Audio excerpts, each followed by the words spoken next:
ನಿಮ್ಮ ಚಂದು. ಹೇಗಿದ್ದೀರಾ ನನ್ನ ಎಲ್ಲ ಸ್ನೇಹಿತರು ಕೂಡ ತುಂಬ ಚೆನ್ನಾಗಿದ್ದೀರಾ ಅಂತ ಭಾವಿಸ್ತಾ ನನ್ನ ಇವತ್ತಿನ ವಿಡಿಯೋ ಲಾಗ್ನ ಸ್ಟಾರ್ಟ್ ಮಾಡ್ತಾ ಇದ್ದೀನಿ. ವೆಲ್ಕಮ್ ಬ್ಯಾಕ್ ಟು ಚಂದು ಶಿವಲಾಗ್. ಇವತ್ತು ಶುಕ್ರವಾರ ಮಾರ್ನಿಂಗ್ 5:30ಗೆ ಎದ್ದು ನನ್ನ ಎಲ್ಲ ಕೆಲಸಗಳನ್ನ ಮುಗಿಸ್ಕೊಂಡು ಹಾಗೆ ಪೂಜೆಗೂ ಕೂಡ ರೆಡಿ ಮಾಡಿಕೊಂಡು 6:45 ಅಷ್ಟೊತ್ತಿಗೆ ಪೂಜೆ ಎಲ್ಲ ಕೂಡ ಮುಗೀತು.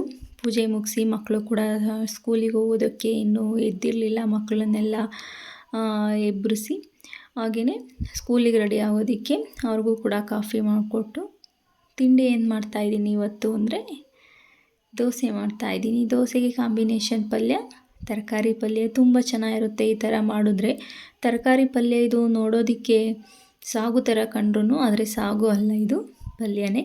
ತುಂಬ ಚೆನ್ನಾಗಿರುತ್ತೆ. ನಾನು ಎಣ್ಣೆನ ಬಿಸಿ ಮಾಡೋಕೆ ಇಟ್ಕೊಂಡು ಅದಕ್ಕೆ ಸಾಸಿವೆ ಹಾಕಿ ಚಿಟಪಟ ಅಂತ ಸಿಡಿದ ಮೇಲೆ ಅದಕ್ಕೆ ಈರುಳ್ಳಿ ಹಾಕಿದ್ದೀನಿ. ಸಣ್ಣದಾಗಿ ಹೆಚ್ಕೊಂಡಿರೋ ಈರುಳ್ಳಿ ಮತ್ತು ಕರಿಬೇವನ್ನ ಹಾಕ್ಕೊಂಡಿದ್ದೀನಿ. ಇದಕ್ಕೆ ನಾನು ಇವತ್ತು ಪಲ್ಯ ಮಾಡೋದಕ್ಕೆ ಯಾವ್ಯಾವ ತರಕಾರಿ ತೊಗೊಂಡಿದ್ದೀನಿ ಅಂದರೆ ಹುರುಳಿಕಾಯಿ ಮತ್ತು ಕ್ಯಾರೆಟ್, ಆಲೂಗೆಡ್ಡೆ, ಬದನೆಕಾಯಿ, ಗೆಡ್ಡೆಕೋಸನ್ನ ತೊಗೊಂಡಿದ್ದೀನಿ. ಈ ಥರ ಪಲ್ಯ ಮಾಡಿದ್ರೆ ತುಂಬ ಚೆನ್ನಾಗಿರುತ್ತೆ. ಹೆಲ್ದಿನೂ ಕೂಡ ಹೌದು. ಏನಕ್ಕೆ ಅಂದರೆ ತರಕಾರಿ ಎಲ್ಲ ಇದೆ ಇದರಲ್ಲಿ. ತರಕಾರಿನೂ ಕೂಡ ತಿಂತಾರೆ ಈ ಥರ ಮಾಡಿದ್ರೆ. ಹಾಗೆ ನಾನು ಬಟಾಣಿನೂ ಕೂಡ ಹಸಿ ಬಟಾಣಿ ನೆನೆಸಿಟ್ಟಿದ್ದೆ ರಾತ್ರಿಯೇ.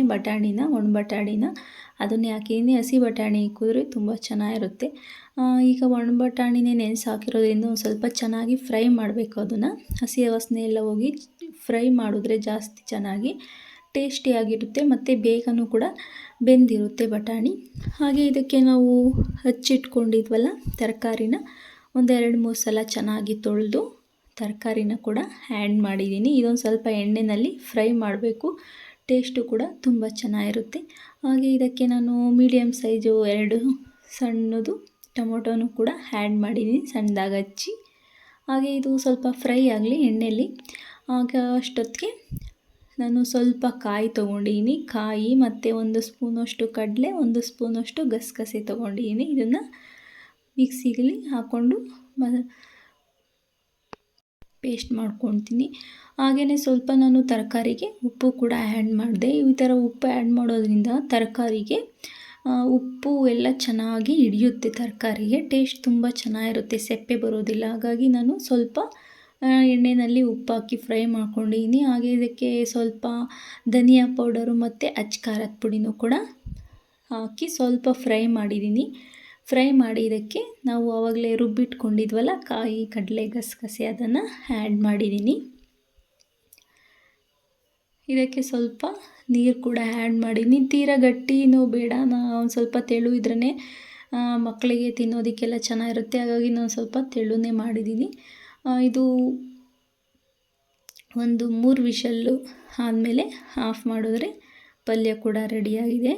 ನೋಡಿ ಈ ಥರ ಪಲ್ಯ ಇದೆ. ಇದು ಸ್ವಲ್ಪ ತಣ್ಣ ಆದಮೇಲೆ ಇನ್ನೂ ಸ್ವಲ್ಪ ಗಟ್ಟಿ ಬರುತ್ತೆ ಪಲ್ಯ. ದೋಸೆಗಂತೂ ಸೂಪರಾಗಿರುತ್ತೆ. ತರಕಾರಿ ತಿಂದಿದ್ದವರು ಕೂಡ ತರಕಾರಿ ತಿಂತಾರೆ ಈ ಥರ ಪಲ್ಯ ಮಾಡಿದ್ರೆ. ಬಟಾಣಿ ಎಲ್ಲ ಇರೋದ್ರಿಂದ ತುಂಬ ಚೆನ್ನಾಗಿರುತ್ತೆ. ಹಾಗೆ ದೋಸೆನೂ ಮಾಡಿದ್ದೆ ನಾನು. ದೋಸೆ ಸ್ವಲ್ಪ ಹಿಟ್ಟನ್ನೇ ತೊಗೊಂಡು ಅದಕ್ಕೆ ರಾಗಿ ಹಿಟ್ಟನ್ನು ಮಿಕ್ಸ್ ಮಾಡಿ ಸ್ವಲ್ಪ ಉಪ್ಪು ಮತ್ತು ನೀರನ್ನು ಹಾಕಿ ಹದವಾಗಿ ಕಲಿಸ್ಕೊಂಡು ರಾಗಿ ದೋಸೆನೂ ಕೂಡ ಮಾಡಿಕೊಂಡೆ. ಒಂದೇ ಹಿಟ್ಟಲ್ಲಿ 2 ಥರ ದೋಸೆ, ಅಕ್ಕಿ ಮತ್ತು ರಾಗಿ ದೋಸೆ ಎರಡನ್ನೂ ಕೂಡ ಮಾಡಿದ್ದೆ. ಹಾಗೆ ನಾನು ಶನಿವಾರದ ಲಾಗ್ನೂ ಕೂಡ ಕಂಟಿನ್ಯೂ ಮಾಡ್ತಾಯಿದ್ದೀನಿ.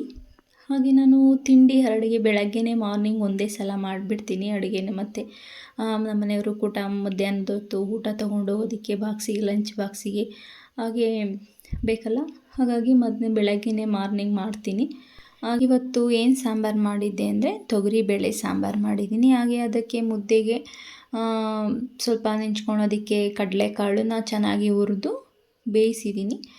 ಕುಕ್ಕರಲ್ಲಿ ಒಂದು 3 ವಿಷಲ್ ಮಾಡಿಸಿದ್ರೆ ಕಾಳು ಕೂಡ ಬೆಂದಿರುತ್ತೆ. ಹಾಗಾಗಿ ಇವತ್ತು ತಿಂಡಿ ಏನು ಮಾಡಿದ್ದೆ ಅಂದರೆ ಸ್ವಲ್ಪ ದೋಸೆ ಹಿಟ್ಟು ಕೂಡ ಮಿಕ್ಕಿತ್ತು. ಅದರಲ್ಲಿ ಶುಕ್ರವಾರದ್ದು ಅದಕ್ಕೇ ಸ್ವಲ್ಪ ರವೆನ ಮಿಕ್ಸ್ ಮಾಡಿ ಇವತ್ತು ಮಕ್ಕಳಿಗೆ ದೋಸೆ ಮಾಡಿಕೊಟ್ಟಿದ್ದೆ.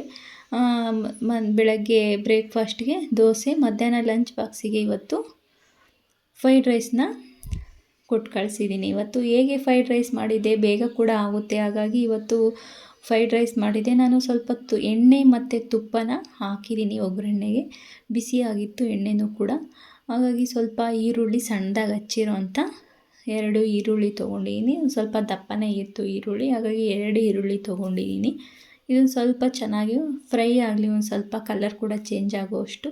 ಹಾಗೆ ನೋಡಿ, ಇದಕ್ಕೆ ಮೆಣಸಿನ್ಕಾಯಿನೂ ಕೂಡ ಆ್ಯಡ್ ಮಾಡಿದ್ದೀನಿ, ರೆಡ್ ಚಿಲ್ಲಿನ.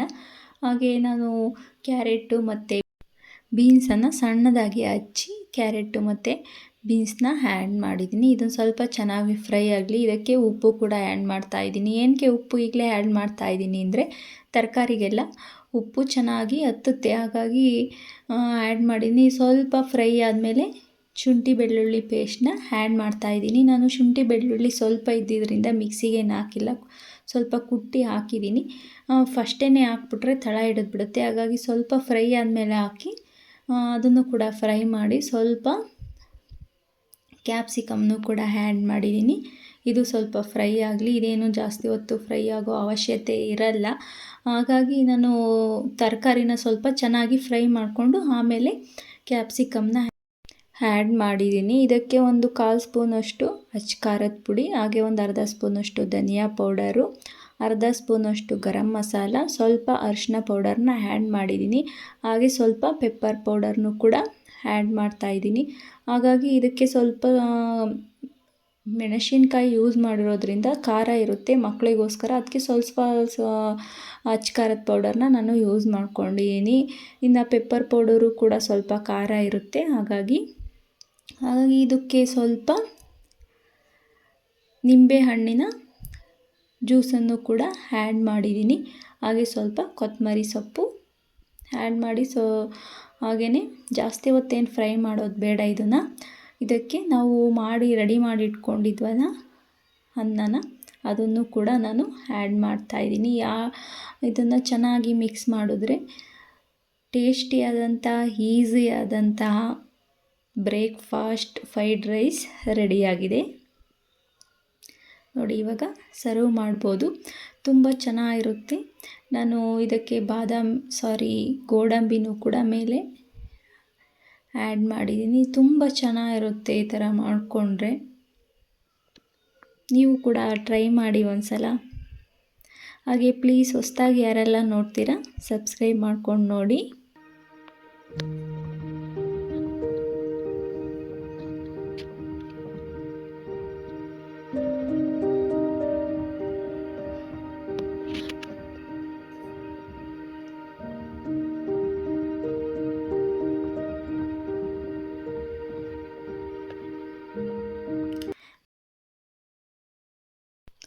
ನನ್ನ ಯೂಟ್ಯೂಬ್ ಚಾನಲ್ನ ವೀಕ್ಷಿಸ್ತಾ ಇರೋವಂಥ ನನ್ನ ಎಲ್ಲ ಸ್ನೇಹಿತರಿಗೂ ಕೂಡ ನನ್ನ ಧನ್ಯವಾದಗಳು. ಹಾಗೆ ನಿಮ್ಮ ಸಪೋರ್ಟು ಹೀಗೆ ಇರಲಿ.